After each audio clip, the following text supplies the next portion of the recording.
오늘 우리에게 주시는 하나님의 말씀, 너희가 믿을 때에 성령을 받았느냐. 지난주 우리는 새벽 기도 말씀을 통해서 사도행전 19장을 이제 하고 있습니다. 우리 1절부터 7절 다 같이 일어나셔서 한 목소리로 우리 봉독하시겠습니다. 아볼로가 고린도에 있을 때 바울이 윗지방으로 다녀 에베소에 와서 어떤 제자들을 만나 이르되 너희가 믿을 때에 성령을 받았느냐. 이르되 아니라 우리는 성령이 계심도 듣지 못하였노라. 바울이 이르되 그러면 너희가 무슨 세례를 받았느냐. 대답하되 요한의 세례니라. 바울이 이르되 요한이 회개의 세례를 베풀며 백성에게 말하되 내 뒤에 오시는 이를 믿으라 하였으니 이는 곧 예수라 하거늘 그들이 듣고 주 예수의 이름으로 세례를 받으니 바울이 그들에게 안수하매 성령이 그들에게 임하심으로 방언도 하고 예언도 하니 모두 12사람쯤 되니라. 아멘. 자리에 앉으시기 바랍니다. 자, 이와 비슷한 말씀이 또 하나 나와요. 스데반 집사님이 순교를 당하고 예루살렘에 큰 핍박이 일어나자 흩어지기 시작했습니다. 성도들이 각 지역으로 흩어지기 시작하는데 빌립 집사님은 사마리아로 내려갑니다. 그리고 사마리아에서 복음을 전하는데 많은 사람들이 주께 돌아옵니다. 그런데 그들에게 아직 성령이 임하시지 않았어요. 그때 베드로와 요한이 사마리아로 내려옵니다. 그리고 예루살렘에 있는 사도들이 사마리아도 하나님의 말씀을 받았다 함을 듣고 베드로와 요한을 보내매 그들이 내려가서 그들을 위하여 성령 받기를 기도하니 예수님을 받아들였는데 믿었는데 베드로와 요한을 또 보내서 무엇을 위해서 기도했다고요? 성령 받기를 위해서 기도해요. 이는 아직 한 사람에게도 성령 내리신 일이 없고 오직 주 예수의 이름으로 세례만 받을 뿐이더라. 예수님의 이름으로 세례를 받았습니다. 예수님을 받아들였기 때문에. 그런데 성령을 받지 않았기 때문에, 못했기 때문에 베드로와 요한을 따로 사마리아로 보낸, 성령 받기 위해서. 그래서 이에 두 사도가 그들에게 안수함에 성령을 받는지라. 오늘 에베소 교회에 아볼로가 에베소 교회에서 복음을 전하고 많은 사람들이, 유대인들이 예수님을 믿게 됩니다. 아볼로는 어떤 사람이었습니까? 성경에 능통한 사람이었습니다. 그를 통하여 많은 사람이 예수님을 믿게 되었습니다. 그런데 사도 바울이 에베소 교회를 방문하여 이 질문을 던지는 겁니다.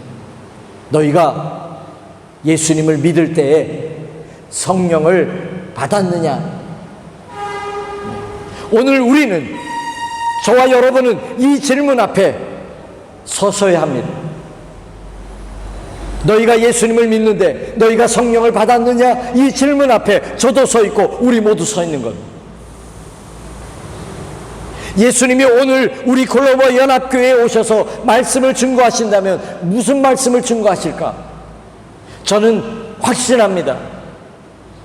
예수님은 오늘 이 시간에 이 자리에 오신다면 콜롬보 연합교회 성도들이요, 성령의 충만함을 받을지어다. 예수님은 틀림없이 그렇게 말씀하시고 우리에게 권면하실 것입니다.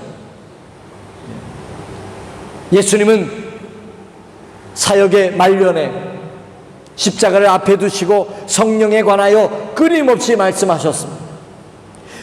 부활하신 후에도 제자들에게 당부하셨습니다. 예수님의 승천하시기 마지막 말씀도 오직 성령이 너희에게 임하시면 너희가 권능을 받고 예루살렘과 유대와 사마리아와 땅끝까지 이르러 내 증인이 될 것이다. 요한은 물로 세례를 베풀었지만 너희는 몇 날이 못되어 성령으로 세례를 받을 것이다. 아버지께서 약속하시고 내가 너희에게 말한 성령을 기다려라. 예루살렘을 떠나지 말고 기다려라. 오늘 우리에게도 동일한 약속이 주어져 있고 오늘 우리에게도 동일한 하나님의 강력한 권면이 있습니다. 너희가 믿을 때에 성령을 받았느냐? 이 질문 앞에 여러분은 무엇이라고 대답하시겠습니까? 우리가 읽은 말씀처럼 에베소 교회 성도들처럼 그게 무엇입니까? 우리는 그런 것이 있는 줄도 몰랐습니다. 성령이 무엇입니까? 그렇게 대답할 수 있어요.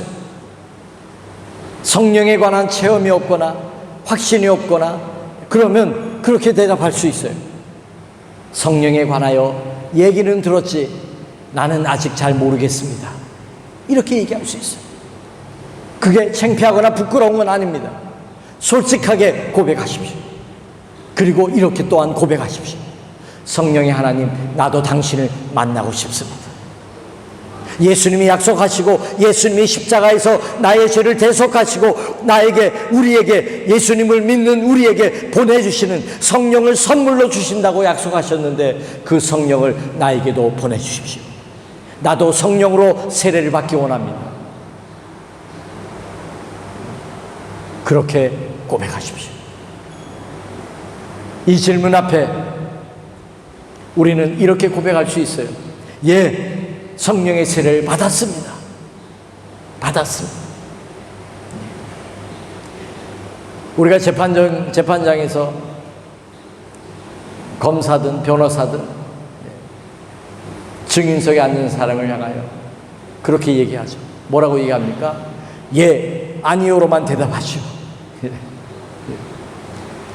그게 왜 그러는 거예요? 명확하게 하기 위해서 그렇게 합니다. 예입니까? 아닙니까? 다른 거 얘기할 필요 없이 예요? 아니에요? 그것만 대답하세요. 하고 질문을 날카롭게 던집니다. 너희가 믿을 때에 성령을 받았느냐? 이 질문 앞에 예? 아니요? 답할 수 있을 만큼 이 질문은 명확한 질문이었다는 거예요.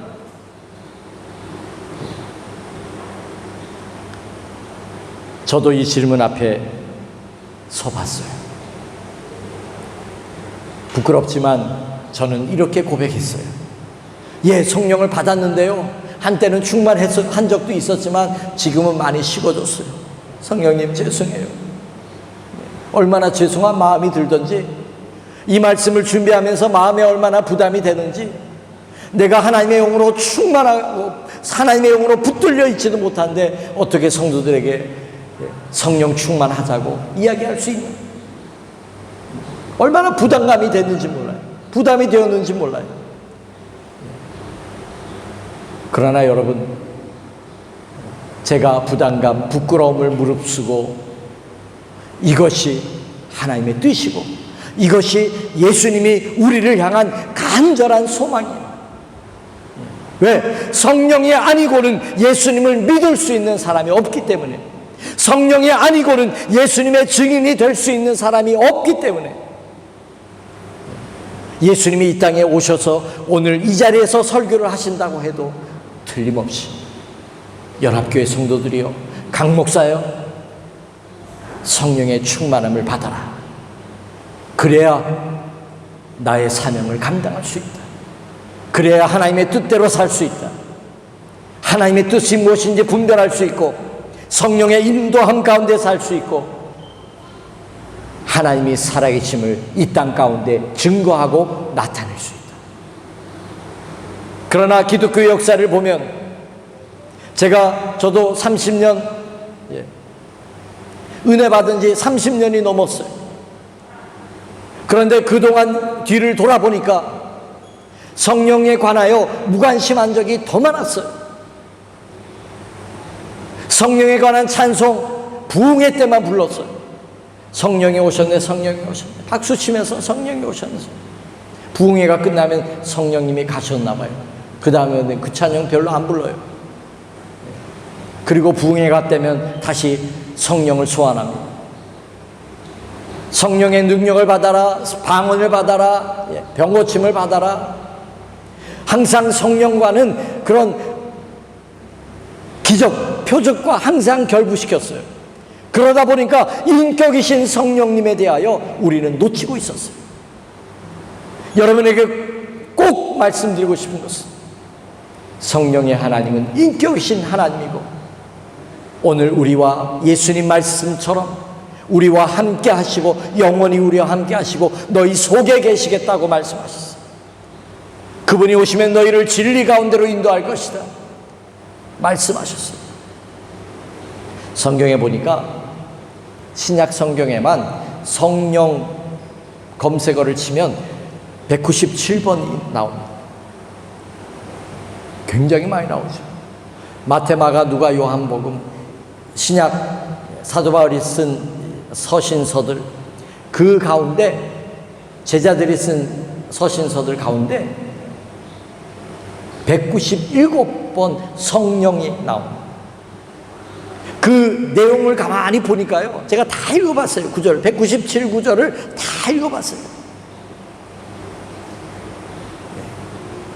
예수님이 성령으로 잉태하셨고, 예수님이 공생애를 시작하면서 세례 요한에게 세례를 받으시고 물에서 올라올 때 성령이 비둘기같이 임하셨고, 성령에 이끌려 광야로 가셔서 40일 동안 금식하면서 기도하셨고,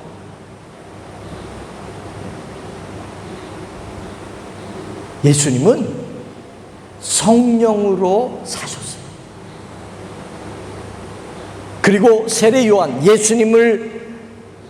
예수님의 길잡이 역할을 했던 세례 요한은 예수님을 가리켜서 나는 물로 세례를 주지만 내 뒤에 오시는 그분은 성령으로 세례를 주는 분이다. 나는 그의 신발끈 풀기도 감당할 수 없다. 예수님을 어떤 분으로 소개했습니까? 성령으로 세례를 주는 분. 그리고 예수님은 성령에 관하여 자세하게 설명하셨어요. 자, 이는 그를 믿는 자들이 받을 성령을 가리켜 말씀하신 것이에요. 6월절에 예수님이 누구든지 목마른 사람은 다 내게로 와라. 나를 믿는 자는 그 배에서 생수의 강이 흘러 넘칠 것이다. 이는 그를 믿는 자들이 받을 성령을 가리켜 말씀하신 것이에요. 여러분 가운데도 성령을 체험한 분들이 계셔요. 그 배에서 생수의 강이 흘러 넘치는 그런 체험들을 다 하셨을 거예요. 예수께서 아직 영광을 받지 않으셨으므로 성령이 아직 그들에게 계시지 아니하시더라. 그들은 제자들을 가리킵니다. 예수님이 십자가에서 죄를 대속하지 않았기 때문에 성령이 그들에게 임하지 않았다고 말씀하고 있어요. 그렇다면 죄의 대속과 성령의 임하심은 연관이 돼 있어요. 그래서 예수님이 우리에게 성령을 보내주신다라고 얘기하는 거예요. 사도행전 1장 5절에 예수님은 요한은 물로 세례를 베풀었으나 너희는 몇 날이 못되어 성령으로 세례를 받으리라 하셨는데, 예수님은 3장 5절에 예수께서 대답하시되 진실로 진실로 내게 이르노니 사람이 물과 성령으로 나지 아니하면 하나님의 나라에 들어갈 수 없느니라. 성령에 관하여 소개하십니다. 내가 아버지께로부터 너희에게 보낼 보혜사 곧 아버지께로부터 나오시는 진리의 성령이 오실 때에 그가 나를 증언하실 것이요. 성령의 충만함을 받은 사람의 특징은 예수님의 증인이 된다는 것입니다. 누구에게나 예수님을 증거합니다. 16장에 그러나 진리의 성령이 오시면 그가 너희를 모든 진리 가운데로 인도하시리니, 성령의 충만함 가운데 거하면 우리가 하나님의 뜻대로 살 수 있습니다. 그가 스스로 말하지 않고 오직 들은 것을 말하며 장래 일을 너희에게 알리십니다. 그래서 하나님의 영으로 충만할 때 예지적인 능력이 생기기 시작합니다. 오늘 말씀의 결론은 그렇습니다. 예수님은 성령으로 세례 주시는 분입니다. 그래서 십자가에서 우리의 죄를 대속하셨습니다. 예수님을 믿는다고 하는 게 뭐라고요? 예수님을 믿음으로 성령을 받는 것입니다. 아멘. 예. 그래서 초대교회는 너희가 믿을 때에 성령을 받았느냐, 이 질문이 있었던 겁니다. 마태, 마가, 누가, 요한복음 성경을 기록한 모든 하나님의 사람들은 성령에 관하여 모두 다 언급하고 있습니다. 왜? 성령이 아니고는 신앙생활을 할 수 없기 때문입니다. 자, 이게 무슨 말일까요? 성령을 받았다라고 하는 말이 무슨 말일까요? 보이지 않는 영이신 성령의 하나님을 받았다 안 받았다, 이게 무슨 말입니까? 성령의 하나님을 받으면, 체험하게 되면 하나님에 대한 확신이 들게 됩니다.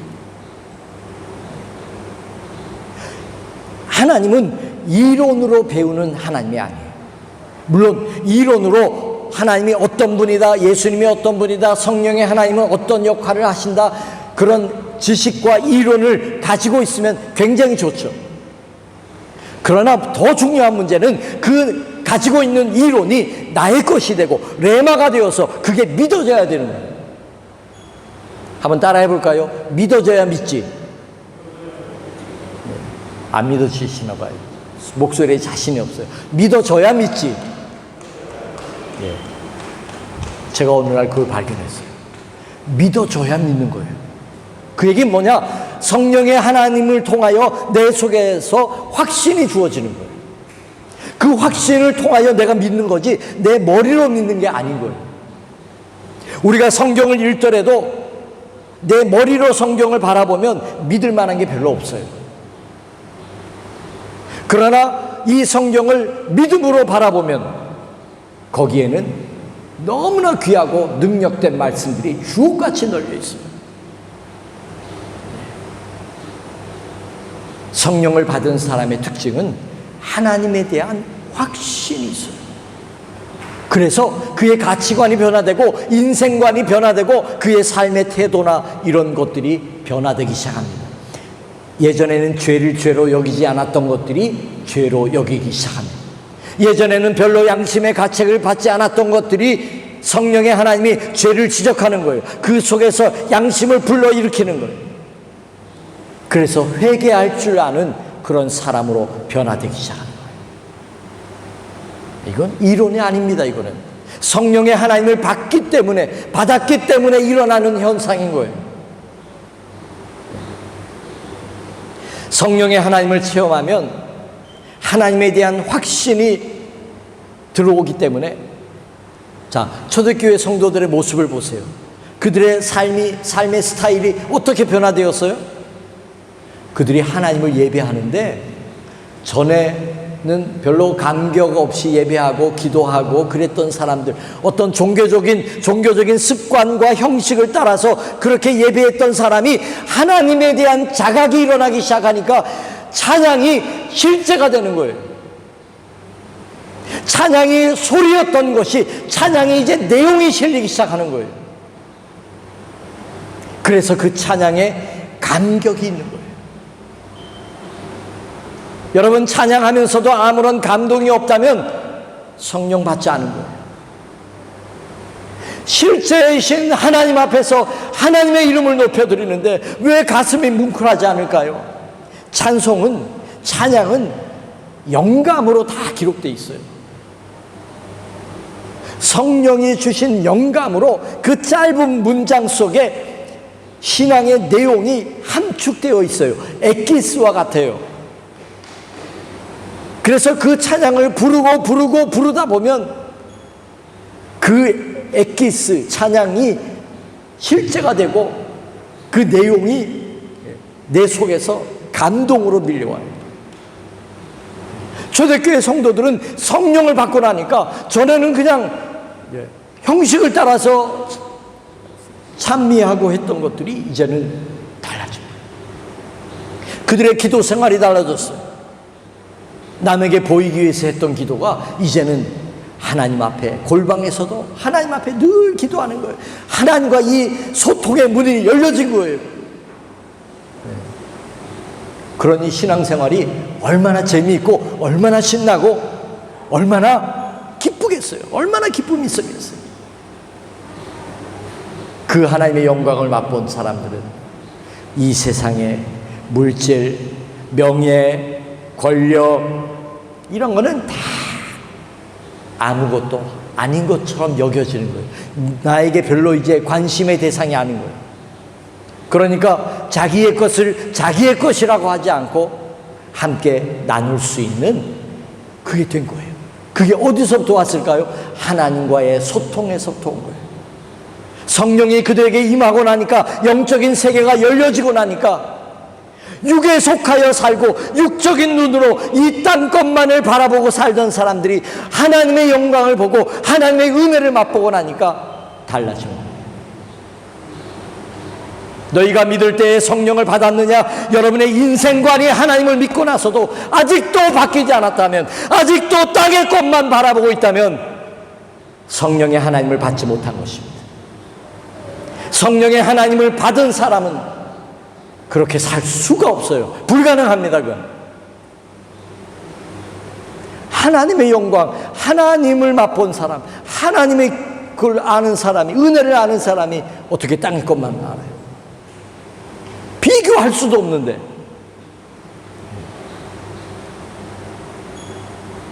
사랑하는 성도 여러분, 아침부터 주일날 오늘 제가 언성이 좀 높아진 것 같아요. 조금 흥분이 돼서 죄송합니다.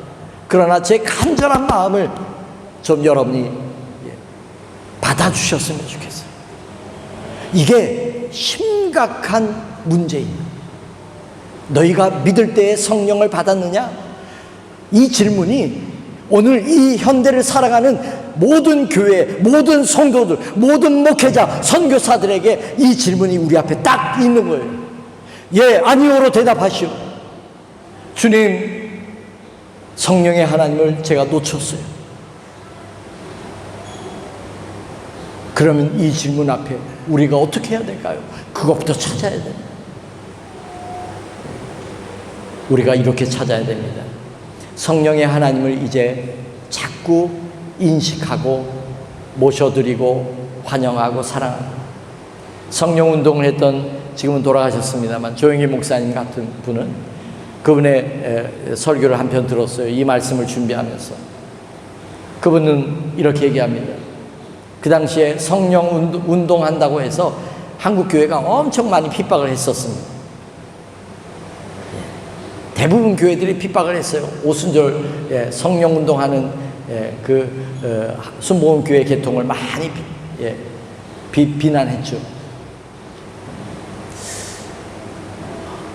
정희 목사님이 이렇게 얘기를 합니다. 자기는 예배 드리면서도 성령의 하나님을 늘 모셔드린대요. 성령의 하나님, 성령님 사랑합니다, 환영합니다. 이곳에 오셔서 우리를 주관해 주시고 다스려 주시고 나를 사로잡아 주세요. 성령의 하나님을 늘 환영하고 사랑하고 그분의 인격을 인정해 드리고 그렇게 산다는 거예요.